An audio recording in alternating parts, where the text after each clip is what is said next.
কিরে অমলা, রান্না বান্না ঠিক মতন হচ্ছে তো? ওদিকের হাওয়া গরম নাকি? তুমি এসব ছাড়ো তো দাদা।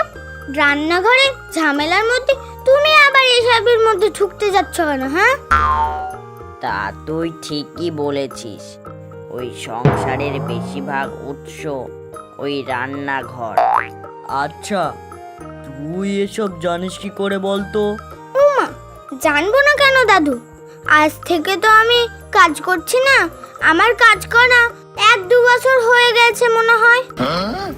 সবারই বাড়ির হাড়ির খবর আমি জানি, তবে লোকের মতন আমি এ বাড়ির কথা ও বাড়ি, ও বাড়ির কথা এ বাড়ি, এরকম মেয়ে আমি না বাবু।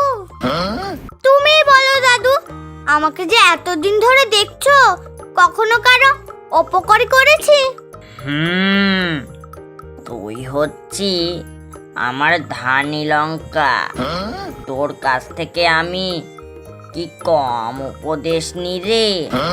তুমি না দাদু, কখন কি বলতে কি বলে ভালো তার ঠিক নেই। তুমি যে আগে সরকারি বড় অফিসার ছিলে, এটা কি আমি জানি না ভেবেছো?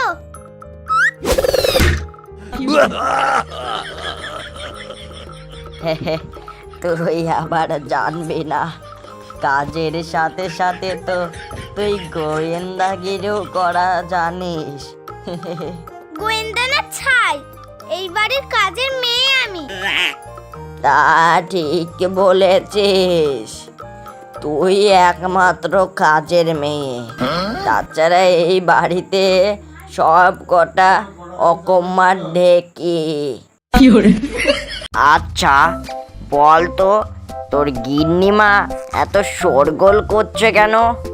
বড় কোনো গোলমাল নেই তো?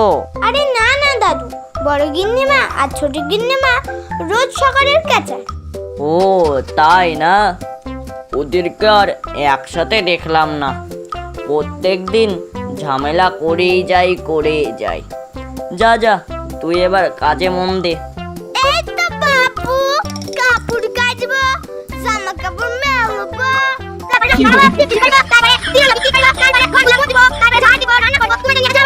এসব যা যা যা, কাজ কর গা।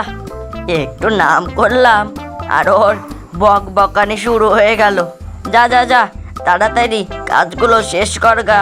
তোর নাম করা মানে বাঘের খাঁচায় পা দেওয়া। বাগের খাঁচায় পা দিয়ে মানে? বাঘের খাঁচা মানে তুই জঙ্গলে একা একা যাবি, বাঘে তোকে ছপ মেরে ধরবে।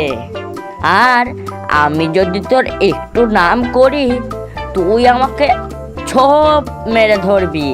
বুঝলি বাঘের খাঁচা মানে কি? আমাকে তুমি বাঘ কইছো দাদু? তুমি আবার কি কানা সিংহ?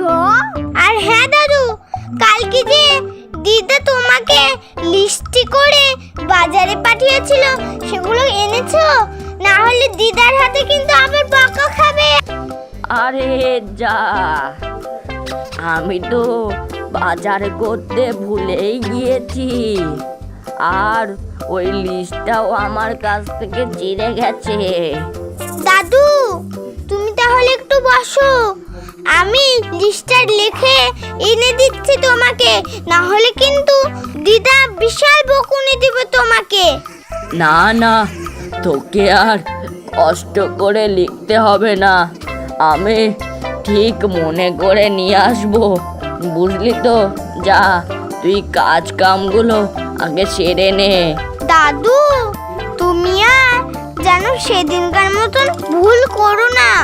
না হলে দিদা সেদিনকে কিরকম ভাবে তোমার গায়ে অ্যাসিড দিয়ে দিয়েছিল মনে আছে? আমার এখনো মন থেকে যায় না। ও, আমার তো মন থেকে যায় না। এইসব কথা রটে রটে বেড়াস না কিন্তু।